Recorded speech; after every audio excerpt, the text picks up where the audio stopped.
This is the easiest, most delicious carrot soup you will ever try, guaranteed. And it is easy because there's some old-fashioned things in it.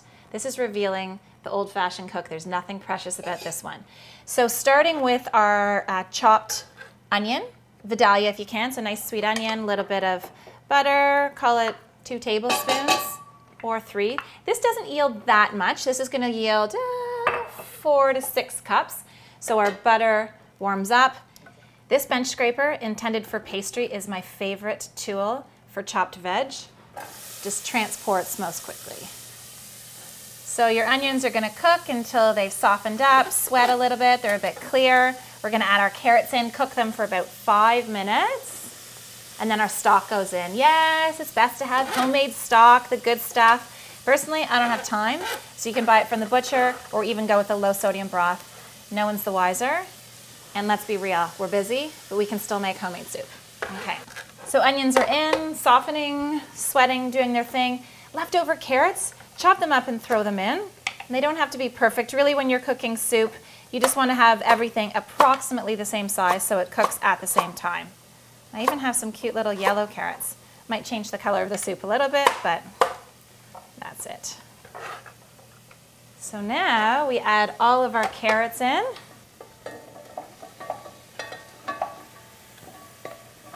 Cook the carrots through 5 minutes or so, and once you think the edge or the hardness has been taken off, that's when we add our stock. If you have any garlic lying around, throw that in too.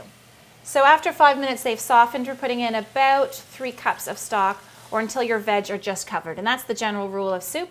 You want to just cover your veg. Let it simmer, and we will just let that do its stuff for about 20 minutes. Once it's softened, we're going to get out our hand blender. This is so much easier than using a blender because it doesn't make a mess. Into the pot, and then we finish with good old-fashioned carnation evaporated milk. And that's what makes it so sweet and delicious. Finish with some pepper and some parsley. Carrot soup in a mug. How easy is that?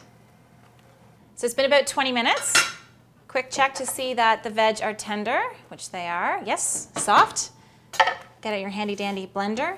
Or you can scoop this into your blender or even food processor. Best to do this over the sink because it'll splatter. Try it first.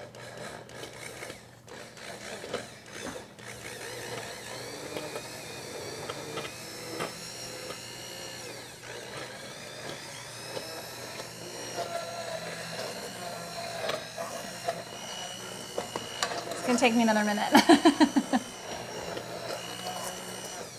Once it's all been incorporated, we're going to add in our evaporated milk. Just give it a stir. Salt, pepper, and parsley, and we are ready to go.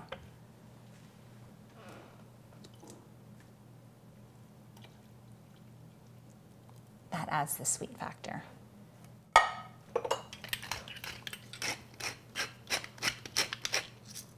Don't forget to taste it before you serve it. You might have to add more salt and pepper. That's it, carrot soup in a mug. This is good to take to work for lunch with some crunchy bread bowl. Bring some for your office mate too. They'll think you're fabulous. Done. Here's your lunch.